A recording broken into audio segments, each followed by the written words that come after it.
ప్రభువైన యేసుక్రీస్తు నామమున మీకందరికిని నా హృదయపూర్వకమైన వందనాలు తెలియజేసుకుంటున్నానండి. ప్రియులారా, బైబిల్ పరిశుద్ధ గ్రంథంలో దేవుడు మన కొరకు వ్రాయించిన మాటలు అవి ఎంతో విలువైనటువంటివి. మనుషుల మధ్య ఉండే బంధం వేరు, దేవునికి మనిషికి ఉన్న బంధం వేరు. మనుషుల దగ్గర కరుణ, దయ, జాలి మనకు కనబడుతుంటాయి. కానీ దేవుని దగ్గర ప్రేమ మనకు కనబడుతుంది. అప్పుడప్పుడు మనం చూస్తుంటాం, ప్రజలలో ఉన్న మనుషులలో ఉన్న ప్రేమ ఎలాంటిదంటే ఆ ప్రేమ నిజమైన ప్రేమని మనం భ్రమపడుతుంటున్నాం. కానీ దేవుని ప్రేమ ఎప్పటికీ మనుషులలో కనబడుతూనే ఉందండి. అలాగే దేవుని కృప అనగానే అది ఎలా ఉంటుందంటే, దేవుడు తన స్థాయిని తగ్గించుకొని మన స్థాయిని హెచ్చించుతాడు చూడండి, అది దేవుని కృప అండి. మనం బైబిల్ గ్రంథంలోనికి వెళ్ళి పరిశీలించినట్లయితే, అపోస్తులుడైన పౌలు పరిశుద్ధాత్మతో కొరింథీయులకు 2వ ఉత్తరాన్ని రాస్తూ, కొరింథీయులకు రాసిన పత్రిక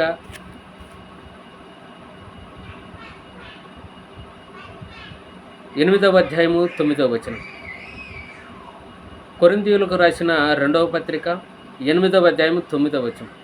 మీరు మన ప్రభువైన యేసుక్రీస్తు కృపను ఎరుగుదురు కదా, ఆయన ధనవంతుడయుండి మీరు తన దారిద్ర్యం వలన ధనవంతులు కావాలనని మీ నిమిత్తము దరిద్రుడాయను అని అంటున్నాడు. చక్రవర్తి తన సింహాసనాన్ని దిగి ఒక దరిద్రుని దగ్గరికి, ఒక భిక్షగాని దగ్గరికి వెళ్ళి వాని తీసుకువెళ్ళి చక్రవర్తి సింహాసనం మీద కూర్చోబెట్టి, అలాగే చక్రవర్తి ఈ దరిద్రుని స్థానంలో కూర్చుంటే ఎలా ఉంటుంది? అది ఎక్కడైనా జరుగుతుందా? అది ఎక్కడ జరగదండి. మనం అప్పుడప్పుడు చూస్తుంటాం, 2 కోట్లు 3 కోట్లు ప్రజలకు సేవ చేసినాడు, ప్రజలకు సహాయం చేసినాడంటే మనం వారి గురించి ఎంతో గొప్పగా చెప్పుకుంటుంటాం. కానీ ప్రభువైన యేసుక్రీస్తుల వారు ఈ భూమి మీదకి వచ్చి తన స్థాయిని తగ్గించుకొని భూమి మీద బ్రతికాడంటే దాన్ని కరుణ అనాలనా, జాలి అనాలనా, దయ అనాలనా, ప్రేమ అనాలనా, ఏదైనానండి. కానీ దేవుడు తన మనుష్యులైన తన బిడ్డలైన మన ఎడల చూపిస్తున్న కృప అది చాలా గొప్పదండి. ప్రియులారా,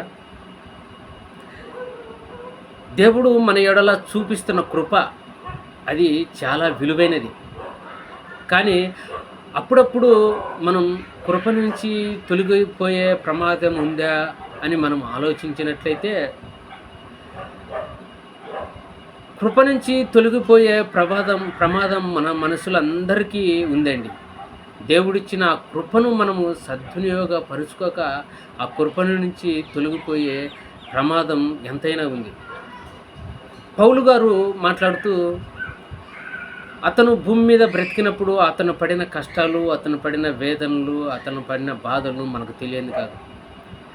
అతను అంటున్నాడు, నేను ఏమైనా చేశానంటే అది ప్రభువు కృప వలనే అని అంటున్నాడు. ప్రియులారా, ఏదైనా అది ఒక మనిషిని మార్చాలన్నా, తనకు తాను మారాలన్నా, ఏదైనా నేను ప్రభువు కృప వలనే చేసి ఉన్నాను అని పౌలు గారు అంటున్నాడు. మనం కూడా మన జీవితాలలో మనం కూడా ఎన్నో ప్రమాదాల నుంచి బయటపడాం, ప్రమాదాల నుంచి తప్పించుకున్నాం. అప్పుడు మనం అంటున్న మాట ఏమంటాం? దేవుని కృప నుండి నేను బయటపడానండి ప్రమాదంలో నుంచి అంటాను. అంటే దేవుని కృపలో నుంచి నువ్వు బయటపడ్డావంటే, దేవుని కృప వలనే నేను అంటున్నావంటే, దేవుని కృప ఇంతవరకన్నా నీకు ఉందని నువ్వు గ్రహించావా? అలాగే నేను పీడితునై ఉన్నానండి, మరణపు అంచుల వరకు నేను వెళ్ళి ఉన్నాను, దేవుని కృప వలనే నేను బ్రతికి బయటపడ్డానని అని అంటున్నాం. ప్రియులారా, ఇలా మనము మన జీవితాలలో కానీ ఇతర జీవితాలలో కానీ మనం అంటున్నాం, వింటున్నాం.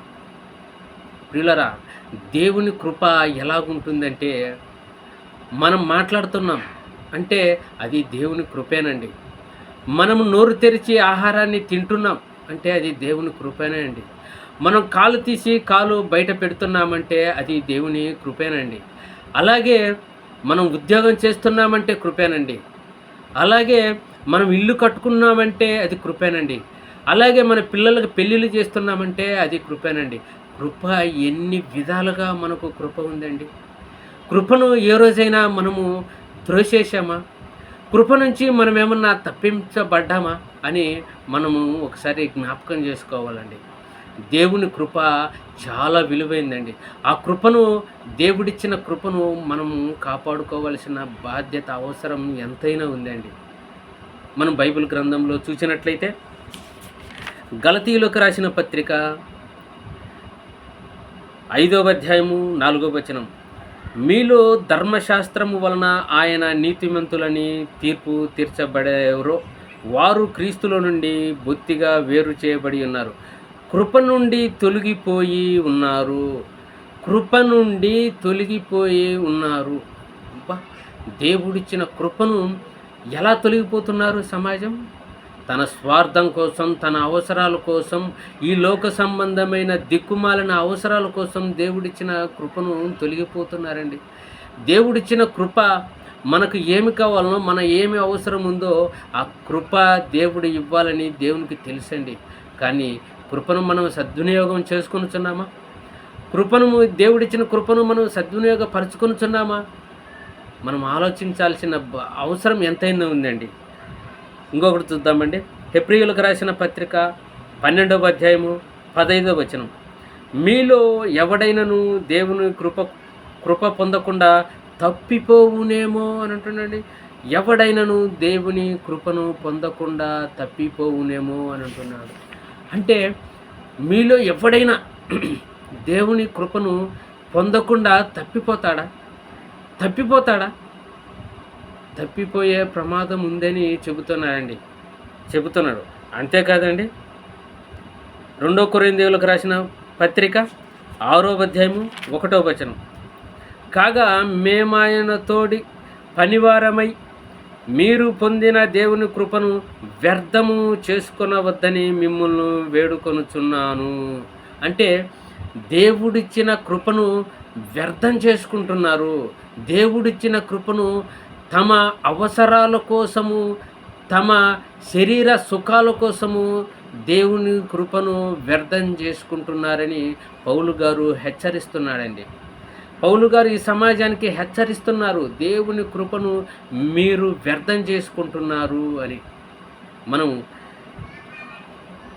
యూదా పత్రిక 4వ వచనాన్ని మనం ఒకసారి చదివినట్లయితే, ఏలయనగా కొందరు రహస్యముగా చొరబడి ఉన్నారు, వారు భక్తిహీనులై మన దేవుని కృపను కామాతురత్వమునకు దుర్వినియోగపరుచుచు. అంటే దేవుడిచ్చిన కృపను ఎలాగా ఉపయోగించుకుంటున్నారండి? కామాతురతకు అంటే కామానికి దేవుని కృపను వినియోగించుకొనుచున్నారంటే ఎంతటి దౌర్భాగ్యమైన పరిస్థితిలో ఈరోజు మనుషులు ఉన్నారండి. ఎలా అంటున్నారండి? ముందు ఎలా ఉంటుంది? భక్తిహీనత. ఎప్పుడైతే మనము దేవునికి చోటేయకుండా, దేవుని కోసం బ్రతకకుండా భక్తిహీనులైపోతామో మనలోకి దుష్టుడు ప్రవహిస్తాడండి. దుష్టుడు మనలోకి ప్రవేశించి మనల్ని దేవుని కృప పొందకుండా చేస్తాడండి. వాడు దేవుని కృపను పొందకుండా చేస్తాడు. దేవుడిచ్చిన కృపను మనం దుర్వినియోగం పరుచుకునే పరిస్థితికి వచ్చినండి. అందుకనండి, చేదైన వేరు ఏదైనా మీలో మొలచినేమో జాగ్రత్తగా ఉండండి అన్నాడు. చేదైన వేరు ఏమండి? మన హృదయాలలోనికి చేదైన వేరు ఎప్పుడైతే మలుస్తుందో, ఎప్పుడైతే ఆ చేదు మనలో మలుస్తుందో మనము భక్తిహీనులైపోతామండి. భక్తిహీనులైపోతే మనము చావుకు దగ్గర పడ్డామండి అర్థం. మనం భక్తిహీనులమైపోతే మన చావు దగ్గర పడిందనే అర్థం అండి. ప్రియులారా, దేవుడిచ్చిన కృపను, దేవుడిచ్చిన అవకాశాన్ని, దేవుని కృపను మనము చాలా భద్రపరుచుకోవాలండి. ఏమండి, ఆకాశం గొడుగు వలె ఎలా ఉందో, దేవుని కృప ఎల్లప్పుడూ గొడుగు వల్లే మనల్ని ఆవహించి ఉంటుందండి. దేవుని కృప. దేవుడు ఎంతగా ప్రేమించాడండి తన పిల్లలైన మనల్ని. కానీ దేవుని కృపను ఈరోజు కామాతురతకు దుర్వినియోగపరుస్తున్నారు. అంటే చేదైన వేరు మొలచిపోతుందండి మనలో. ఏమండి, పాలల్లో ఒక్క చుక్క విషం కలిపితే పాలంతా విషమే కదండి. అలాగే మన శరీరంలోకి ఏదైనా ఒక చెడు ఆలోచన వచ్చిందంటే ఆ చెడు ఆలోచనే మనలో చేదైన వేరు మలిచిపోతుందండి. ఆ వేరు మలిచి ప్రాకిపోతుందండి. మనము ఏదైతే ఆ దేవుడిచ్చిన కృపను దుర్వినియోగం చేసుకుంటున్నామో, ఎప్పుడైతే దుర్వినియోగం చేసుకుంటే మనం ప్రమాదంలో పడిపోతామండి. ప్రియులారా, మనము బైబిల్ గ్రంథంలో నుంచి ధ్యానించినట్లయితే సమూయేలు గ్రంథం, మొదటి సమూయేలు 2వ అధ్యాయము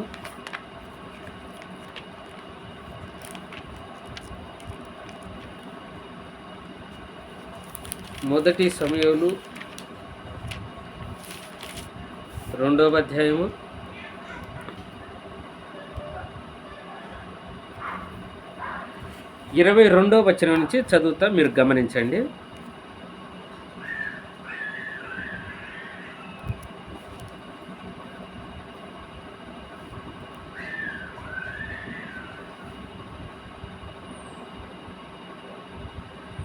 ఏలి బహువృద్ధుడాయను.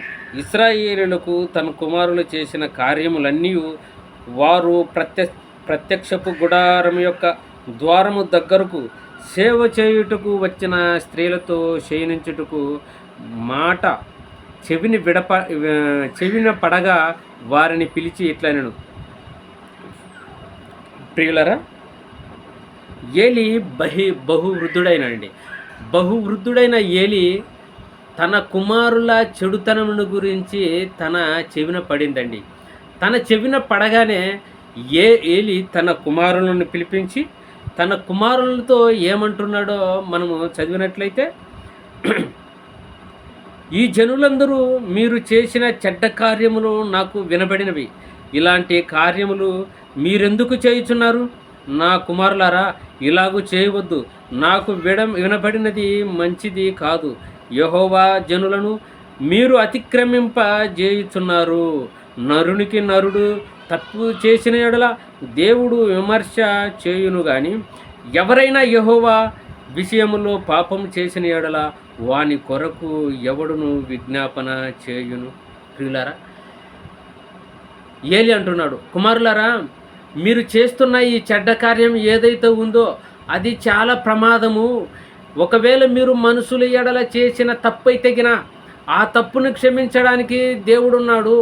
ఒకవేళ మీరు దేవుని ఎడలనే తప్పు చేస్తే మిమ్మల్ని ఎవరు క్షమిస్తారు? ఎవరు మిమ్మల్ని రక్షిస్తారని పౌలు గారు హెచ్చరిస్తున్నారండి. ఎలాంటి దౌర్భాగ్యులండి ఇల్లు ఏలి కుమారులు.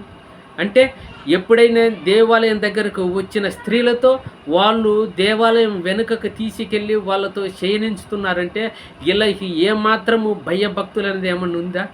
ఏమాత్రమన్నా వీళ్ళకు బుద్ధి జ్ఞానం ఏమైనా ఉందా? కానీ ఏలి బహువృద్ధుడై వృద్ధాప్యంలో దేవుని భక్తితో బ్రతుకుతున్న ఆయనను చెడ్డ పేరు తెచ్చే పిల్లలుగా వీరు ఉన్నారండి. చెడ్డ పేరు తెచ్చే సంతానంగా వీళ్ళు ఎదిగిపోయారండి. కానీ ఆ తర్వాత ఏం జరిగిందో ఒకసారి మనం గమనించినట్లయితే ఇలా పరిస్థితి ఎలా మారిందో, దేవునికి విరుద్ధంగా బ్రతికితే ఇలా పరిస్థితి ఎలాగుంటుందో ఒకసారి మనం బైబిల్ గ్రంథంలో నుంచి చూసినట్లయితే 4వ అధ్యాయము, సమూయేలు మొదటి గ్రంథము 4వ అధ్యాయము 10వ వచనం మనం చదివినట్లయితే, అందుకతడు ఇశ్రాయేలీయుల ఫిలిష్తీయులందరి ముందర నిలువలేక పారిపోయారు. జనులు అనేకులు హతులైరి. హోఫ్ని ఫినెహాసును అను నీ 2 కుమారులు మృతులైరి. యుద్ధం జరుగుతుందండి. యుద్ధం జరిగినప్పుడు యుద్ధంలోంచి ఒకడు తప్పించుకొని పోయి ఏలి దగ్గరికి వచ్చి తన కుమారులు ఎవరైతే ఉన్నారో హోఫ్ని ఫినెహాసులు వీళ్ళిద్దరూ యుద్ధంలో చనిపోయారు అని చెప్తున్నాడండి. అంటే దేవుని మాటను తిరస్కరించి, దేవుని మాట లెక్క లేకుండా ఎవరైతే దేవాలయం దగ్గరకు వచ్చిన మహిళలతో ఒక తప్పుడు ప్రవర్తించారో, ఎప్పుడైతే ఆ దుర్మార్గమైన ఆ ఆలోచన చేదైన వేరు వీళ్ళలో మలిచిందో, వాళ్ళు అప్పుడు దేవుని దృష్టిలో పడ్డారండి. దేవుని దృష్టిలో పడితే దేవుడు బ్రతకనిస్తాడా? దేవుడు చంపేస్తాడండి. అలాగే ఏలి 2 కుమారులను హోఫ్ని, ఫినెహాసులను చంపేశాడండి యుద్ధంలో. ఇలాంటి సందర్భమే మనము బైబిల్ గ్రంథంలో ఇంకొకటి పరిశీలించినట్లయితే, దినవృత్తాంత గ్రంథములు 2వ దినవృత్తాంతములు 26వ అధ్యాయము 3-4 వచనాలను మనం చదువుదామనండి. ఉజ్జియా ఏల ఆరంభించినప్పుడు 16 వాడై యెరూషలేములో 52 సంవత్సరములు ఏలను. అతని తల్లి యెరూషలేము కాపురస్తురాలు, ఆమె పేరు యెకోల్యా. అతడు తన తండ్రి అయిన అమజ్యా చర్య ఎంతటి ప్రకారము యెహోవా దృష్టికి యథార్థముగా ప్రవర్తించను. అంటే యెహోవా దృష్టిలో చాలా యథార్థంగా, భయభక్తులతో ఆయన దృష్టిలో చాలా చక్కగా బ్రతుకుతున్నాడండి ఈ ఉజ్జియా. చాలా చక్కగా బ్రతుకుతున్నాడు. దేవుని కృపలో ఉన్నాడు. దేవుని కృపలో ఉన్న అతన్ని దేవుడు ఎలా దీవించాడంటే గొప్పగా దీవించాడు ప్రియులారా. అలాగే 15వ వచనం ఎలా దీవించాడు? మరియు అతడు అంబులనేమి పెద్ద రాళ్ళనేమి ప్రయోగించటకై ఉపాయశాలలు కల్పించిన యంత్రములను యెరూషలేములో చేయించి దుర్గములలోను బురుజులలోను ఉంచెను. అతడు స్థిరపడు వరకు అతని ఆశ్చర్యకరమైన సహాయము కలిగెను గనుక అతని కీర్తి దూరముగా వ్యాపించెను. ఎప్పుడైతే దేవుని కోసం భయభక్తులతో బ్రతుకుతాడో అప్పుడు ఆయన కీర్తి ఎలా ఉందంట? ఆయన స్థిరపడేంత వరకు ఆశ్చర్యకరమైన దేవుడు సహాయం చేశాడండి. ఎప్పుడు? ఆయన కృప ఉంది కాబట్టి ఆయనని ఎలా చేశాడంట? ఆయన కీర్తి దూరముగా, అంటే ప్రజలందరిలోకి, సమాజం అందరికీ వెళ్ళిపోయిందండి. ఆయన్ను దీవించాడండి దేవుడు. అంటే దేవుని కృప ఆయనపై నిజంగా చాలా చక్కగా కనబడుతుందని మనకు. అలాగే అయితే అతడు చేసిన ఒక దుర్మార్గమైన పని ఏంటంటే, యాజకులు చేసే ఏదైతే ధూపపీఠం మీద ఏదైతే బలిపీఠం దగ్గర ధూపం వేస్తారో ఆ ధూపాన్ని చేతబట్టి నేను వేస్తాను అని రాజు ఎక్కడ వినంట మందిరంలోకి ప్రవేశించాడండి. ఉజ్జియా రాజు ధూపం వేయడానికై మందిరంలోకి ప్రవేశించారు. ఈ ధూపాలు వేసేది ఎవరు? యాజకులు అహరోను వంశీయులు, అహరోను సంతానానికి చెందిన వాళ్ళు యాజకులు. వారు మాత్రమే ఈ ధూపాలు వేయాలి, బలులు అర్పించాలి. అలాంటిది ఈయనేం చేశాడు? రాజు దేవుని మాటను అతిక్రమిస్తాడండి. దేవుడి చట్టాన్ని అతిక్రమించాడు. ఎప్పుడు అతిక్రమించాడు? మనం బైబిల్ గ్రంథంలో చదువుదామండి. 16వ వచనం. అయితే అతడు స్థిరపడిన తర్వాత అతడు మనస్సున గర్వించి చెడిపోయాను. ఎప్పుడైతే గర్వం నీ లేకి వచ్చిందో అప్పుడు నువ్వు చెడిపోతావు. చేదైన వేరు, ఏదైనా విషము నీ దేహంలోకి వచ్చింది, నీ ఆలోచనలోకి వచ్చింది చేదైన వేరు. అలాగే ఈ ఉజ్జియా గారికి చేదైన వేరు ఇతనిలో మలిచి అతనిలో గర్వం ప్రవేశించిందండి. నువ్వు రాజు అయితే ఏమి దేవుని దగ్గర? నీకేం కోట్లు ఉండొచ్చు, వేల కోట్లు ఉండొచ్చు, బంగారాలు ఉండొచ్చు, నీకు ఎంతైనా ధనం ఉండొచ్చు. అయితే దేవుని మాటను నువ్వు అతిక్రమిస్తావా? నువ్వు అతిక్రమిస్తే దేవుడు చూస్తూ ఊరుకుంటున్నాడా? కానీ దేవాలయంలో ఏం జరిగిందో తెలిసిన? యాజకులు అందరూ అతన్ని బయటికి త్రోసివేశారండి. తిరగమల్లారు. రాజు మీదికి 80 మంది యాజకులు తిరగబడ్డారు ఆచార్య నాయకత్వంలో. ఏమనుకున్నావు అంటే, ఇది చేసేది నువ్వు దుర్మార్గం, ఇది చేసేది నువ్వు మంచి పదగా, నువ్వు రాజువైనా అవ్వచ్చు, కానీ దేవుని మాటను నువ్వు అతిక్రమిస్తున్నావు, చేయకూడదు అని 80 మందికి పైన యాజకులు ధైర్యం చేసి ముందుకెళ్ళి రాజు మీద తిరగబడ్డారండి. తిరగబడిన తర్వాత ఏం జరిగిందో చూస్తే 19వ వచనం, ఉజ్జియా ధూపము వేయుటకై ధూపార్తిని చేతపట్టుకొని రౌద్రుడై యాజకుల మీద కోపము చూపెను. యెహోవా మందిరంలో ధూపము పీఠము ప్రక్కన అతడు ఉండగా యాజకులు చూచి ఉన్నప్పుడే అతని నొసట కుష్టు రోగము పుట్టెను. యాజకులు చూస్తుండగానే ఏమైపోయింది? అతని నొసటన కుష్టు రోగము పుట్టింది. ఏమయ్యా, నువ్వు రాజువా? నువ్వు రాజువైతే ఎవరికి ప్రయోజనం? దేవుని కంటే నువ్వు గొప్పవాడివి కాదు కదా. దేవుని మాటను నువ్వు తిరస్కరించినావు, దేవుని మాట మీద నువ్వు తిరగబడినావు. ఏదైతే దేవుడు ధర్మశాస్త్రంలో ఒక చట్టాన్ని చేశాడో ఆ చట్ట ప్రకారం నువ్వు బ్రతకనందుకు దేవుడు నీకు వేసిన శిక్ష ఏంది తెలుసునా? దేవుడు నీ నొసుటనే కుష్టు రోగాన్ని రప్పించాడు. అందరూ యాజకులందరూ చూస్తుండగానే రాజు నొసటన కుష్టు రోగం పుట్టింది. తర్వాత ఏం జరిగింది? ప్రధాన యాజకుడైన అజర్యయు యాజకులందరూ అతని వైపు చూడగా అతడు నొసట కుష్ఠము గలవాడైండను గనుక అతడు తడుగు చేయట అక్కడ నుండి అతనిని బయటకు వెళ్ళగొట్టెరి. ఎప్పుడైతే ఉజ్జియాకు కుష్ఠరోగం వచ్చిందో ఆ దేవుని మందిరంలో ఉండేదానికి అర్హత లేదు. ఈ నుంచి తోసేయాలనే రాజుని ఆ మందిరంలో నుంచి తోసివేయక ముందే తనకు తాను అర్థమైపోయిందండి, నేను కృప నుండి తొలగిపోయాను, దేవుడు నాకు కుష్ఠరోగాన్ని ఇచ్చినాడని ఉజ్జియాకు తెలిసిపోయింది. ఏం జరుగుతుంది తర్వాత? యాజకులందరూ అతని వైపు చూడగా అతని నొసట కుష్ఠము గలవాడై ఉండను గనుక వాడు తడువు చేయక అక్కడ నుండి అతనిని బయటకు వెళ్ళగొట్టరే.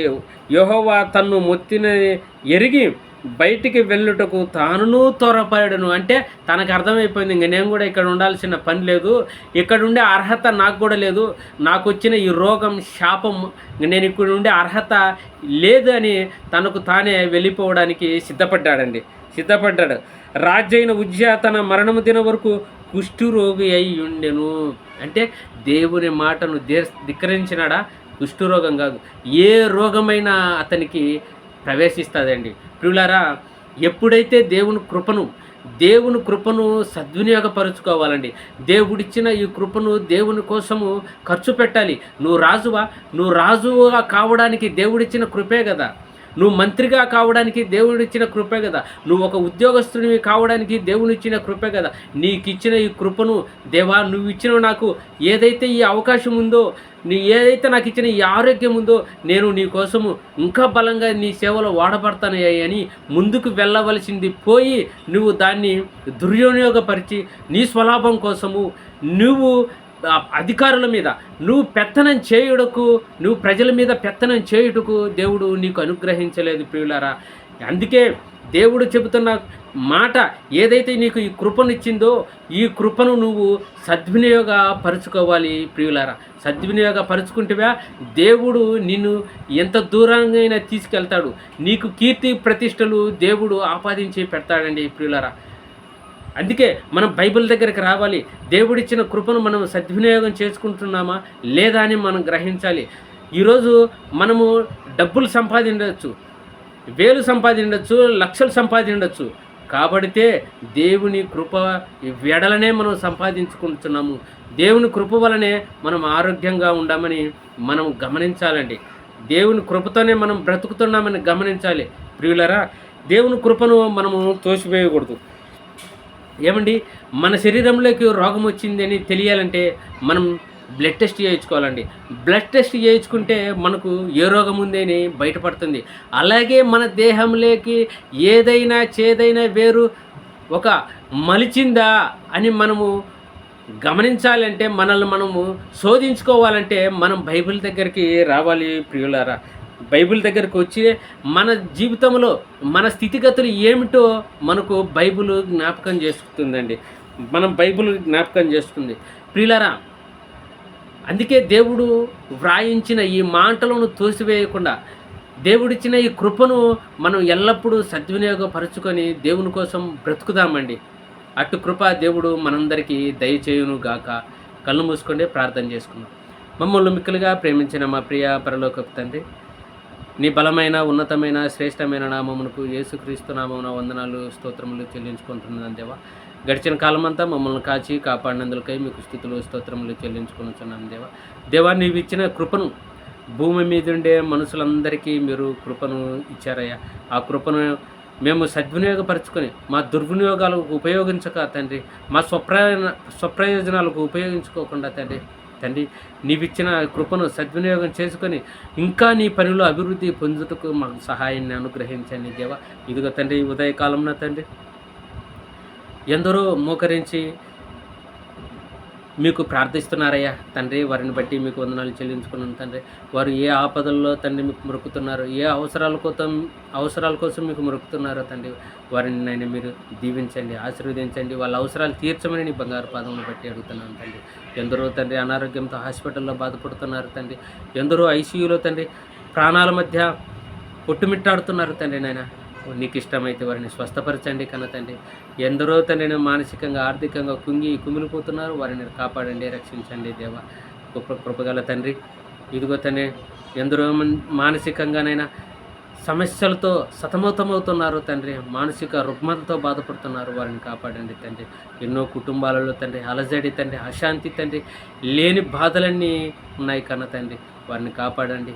వారి కుటుంబాలలోనైనా శాంతిని ప్రసాదించండి తండ్రి. యవనస్తులను కాపాడండి తండ్రి. యవనస్తులను తండ్రి యవన ప్రాయంలోనే మీకు మీ పని కోసం బ్రతుకుటకు వాళ్ళకు నైనా జ్ఞానాన్ని అనుగ్రహించండి తండ్రి. ఈ ఉదయ కాలంలోనైనా మమ్మల్ని అందరినీ కాపాడండి తండ్రి. ఈ దినాన్నంతా నైనా మీరే మాకు తోడు నీడగా ఉండి కాచి కాపాడమని తండ్రి. నైనా ఇచ్చిన ఈ భాగ్యాన్ని బట్టి మీకు స్తుతులు, స్తోత్రములు చెల్లించుకుంటుంది మీ ప్రియకుమారుడు అనాథుడైన యేసుక్రీస్తు నామమున అడిగి వేడుకొనుచున్నాము తండ్రి. ఆమేన్, ఆమేన్, ఆమేన్. మన తండ్రి అయిన దేవుని ప్రేమ, యేసుక్రీస్తు వారి కృప, పరిశుద్ధాత్మ దేవుని అన్యోన్య సహవాసము ఇప్పుడును ఎల్లప్పుడూ మనకును సకల పరిశుద్ధులకును సదాకాలం తోడై ఉండును గాక. ఆమేన్.